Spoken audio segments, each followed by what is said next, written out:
दोस्तों, बुद्ध की कहानी जीवन से जुड़ी हुई कहानी है और आज भी हमारा मार्गदर्शन करती हैं। और अक्सर ज़्यादातर लोगों की किस्मत खराब ही होती है और उन्हें कुछ समझ नहीं आता, तो वो बहुत परेशान होते हैं। लेकिन आज की यह कहानी आपको ज़िंदगी की बहुत बड़ी सीख देकर जाएगी। लेकिन अगर आप इस चैनल पर नए हो तो इस चैनल को सब्सक्राइब जरूर करें। तो चलिए कहानी शुरू करते हैं। एक बार की बात है, महात्मा बुद्ध के शिष्य आनंद कहीं जा रहे थे। रास्ते में उन्होंने देखा कि एक अधड़ व्यक्ति एक चट्टान पर बैठा रो रहा है। वे उसके पास गए और बोले कि क्या बात है बच्चे, तुम कौन हो और क्यों रो रहे हो? आनंद की बात सुनकर उस व्यक्ति की सांस थम गई। वह अपने आंसू पोंछता हुआ बोला, मैं पास के गांव में रहने वाला एक बदनसीब व्यापारी हूँ। मैं जो भी करता हूँ वह बिगड़ जाता है। व्यापार के चक्कर में मैंने अपनी पत्नी के गहने गंवा दिए। मैंने अपने परिवार को भी खो दिया। यहाँ तक कि मेरा घर भी गिरवी पड़ा है। मुझे तो लगता है कि मैं किसी काम का नहीं हूँ। मेरी किस्मत ही खराब है। उसकी बात सुनकर आनंद बोले, तुमसे किसने कहा कि बच्चे तुम्हारी किस्मत खराब है? ज़रा मैं भी तो जानूं कि तुम्हारी किस्मत में क्या खराबी है। वह व्यक्ति बोला, पहले मैं खेती करता था, पर हर साल उसमें घाटा होता। कभी सूखा पड़ जाता तो कभी ज़्यादा बारिश हो जाती। इससे परेशान होकर मैंने व्यापार करने की सोची। मैंने पत्नी के गहने बेचकर व्यापार शुरू किया, लेकिन मेरा व्यापार नहीं चला। शुरू में परिवार वालों ने मेरा साथ दिया, लेकिन जैसे जैसे मुझे नुकसान होने लगा तो मेरे परिवार वालों भी मुझसे दूर हो गए। मैं यह सब उनके लिए ही कर रहा था, लेकिन सब वे लोग मुझे देखकर नजरें फेर लेते और मुझे ही मेरे परिवार की दुर्दशा की जिम्मेदारी ठहराते थे।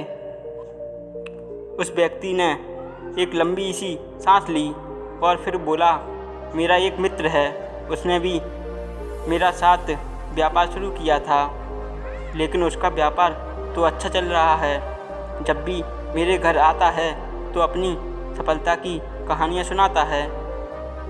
उसकी बातें सुनकर मेरे घर वाले भी कहते हैं कि उसे देख और कुछ सीख।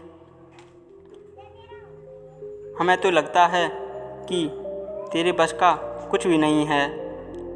उन लोगों की बातें सुनकर अब तो मुझे भी लगने लगा है कि शायद मेरे बस का कुछ भी नहीं है। अब तो मुझे अपना जीवन ही व्यर्थ लगने लगा है। मेरे मन में ख्याल आता है कि अपना जीवन ही समाप्त कर लूं। मैं यहाँ आया भी इसी इरादे से था, लेकिन हिम्मत नहीं कर पाया, इसलिए यहाँ एकांत में बैठा विलाप कर रहा हूँ। आनंद बोले, ओह तो ये बात है। वैसे क्या तुम इसके अलावा कुछ और भी करना चाहते हो? उनकी बात सुनकर वह व्यक्ति बोला, एक और मेरा हर काम खराब हो जाता है। दूसरी ओर मेरा मित्र है जो हर समय मुझसे नीचा दिखाने का प्रयास करता रहता है। मुझे समझ में नहीं आता कि मैं क्या करूं।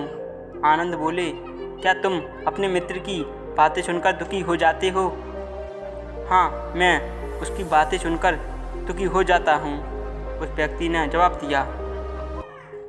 आनंद ने पूछ लिया, तुम्हें किस बात का दुख होता है? अपने असफल होने का या फिर मित्र के सफल होने का? उनका सवाल सुनकर वह व्यक्ति एक पल के लिए सोच में पड़ गया। फिर वह बोला, अगर सच कहूँ तो मुझे अपने असफलता होने की इतना दुख नहीं है जितना कि मेरे मित्र के सफल होने का है। अर्थात यदि तुम्हारा मित्र असफल हो जाए तो तुम्हें खुशी होगी? आनंद ने प्रश्न किया। वह व्यक्ति बोला, मुझे खुशी होगी। इसका मतलब है कि तुम्हारी खुशी तुम्हारे मित्र पर निर्भर है। आनंद बोले, अगर वह चाहे तो तुम्हें खुश कर सकता है और अगर वह चाहे तो तुम्हें दुखी कर सकता है। तुम स्वयं से ना तो खुश हो सकते हो और ना ही दुखी हो सकते हो। अर्थात तुम अपने मित्र के गुलाम हो गए हो, इसलिए तुम्हारा कुछ नहीं हो सकता। ऐसा ना कहें महात्मन, उस व्यक्ति ने हाथ जोड़ दिए। आपकी बातें सुनकर मुझे कुछ आशा बंध रही है। आनंद बोले, जब हम किसी से आशा बांध लेते हैं तो उस पर निर्भर हो जाते हैं। ऐसे में हमारी खुशी और दुख भी उस पर निर्भर करने लगता है। इससे बेहतर है कि तुम अपने आप से आशा बांधो। जब तुम ऐसा करोगे तो इससे पूरे जतन से काम करोगे तो तुम्हें सफलता अवश्य मिलेगी। कहते हुए आनंद ने एक पल के लिए उस व्यक्ति की ओर देखा, फिर अपनी बात आगे बढ़ाई। तुम्हें लगता है कि तुम्हारा मित्र तुम्हें दुखी करने आता है, पर अगर विचार करो तो वह बातें तो सच्ची ही कहता है। वह अपने संघर्ष और अनुभव की बातें बताता है। तुम उन बातों से बहुत कुछ सीख सकते हो। तुम्हें इसके लिए उसका धन्यवाद करना चाहिए कि वो तुम्हें तुम्हारे घर पर ही कुछ अनुभव देने आता है। तुम उन अनुभवों का लाभ उठाओ, नई शुरुआत करो, कर्म करते जाओ। हर हाल में हार मत मानो, एक दिन तुम्हें सफलता अवश्य मिलेगी। आज तुम जिसे अपना बुरा वक्त या बुरी किस्मत कह रहे हो, एक दिन यह बदल जाएगी। इसी के साथ तुम्हारे विचार भी बदल जाएंगे।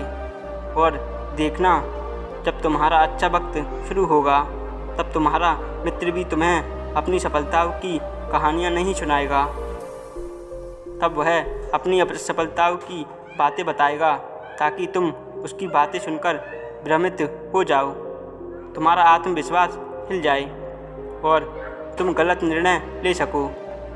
लेकिन उस समय भी तुम्हें अपनी बुद्धि का प्रयोग करना होगा।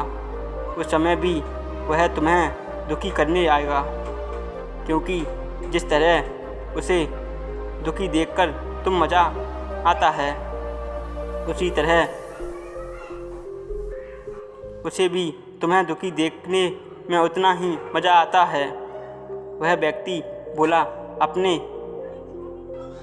सही कहा, लेकिन मेरा सबसे बड़ा दुख यह है कि मेरे परिवार के लोग भी इसमें शामिल हैं। वास्तव में मैं तो अपने परिवार के लिए अच्छा करना चाहता हूँ, लेकिन वे भी मेरी बात नहीं समझते। वे भी मुझे गलत कहते हैं और अब तो वे मेरे साथ भी नहीं हैं। आनंद बोले, मैं सब समझ गया। तुम सांत्वना चाहते हो। वास्तव में इस दुनिया में सभी लोग सांत्वना ही चाहते हैं। हम चाहते हैं कि हम जब भी कुछ करें तो लोग हमारी प्रशंसा करें, लेकिन आमतौर पर ऐसा नहीं होता, इसलिए हम दुखी हो जाते हैं। हमें लगता है कि हमारे मित्र, परिवार वाले सब मतलबी हैं। लेकिन तुम अगर किसी को अपना परिवार मानते हो और उसके लिए कुछ करना भी चाहते हो, तो तुम्हें ऐसा क्यों लगता है कि तुम दूसरों के लिए कुछ कर रहे हो? वास्तव में तुम अपनी खुशी के लिए कर रहे हो। इसलिए परिवार के लिए कुछ करना वास्तव में अपने लिए ही करना होता है। लेकिन अगर ऐसा करते समय तुम्हें लगता है कि तुम दूसरों के लिए कर रहे हो, तो तुम दुखी ही रहोगे। और अगर तुम्हें लगता है कि तुम अपने लिए कर रहे हो तो तुम खुश रहोगे, क्योंकि जब तुम अपने लिए कुछ अच्छा करते हो या कुछ चाहते हो तब तुम्हें सांत्वना की ज़रूरत नहीं पड़ती। आनंद की बातें सुनकर उस व्यक्ति के चेहरे के भाव बदल गए। वह बोला, आप सही कह रहे हैं, मैं समझ गया। अब तक मेरी किस्मत खराब इसलिए थी क्योंकि वह दूसरों के हाथ में थी।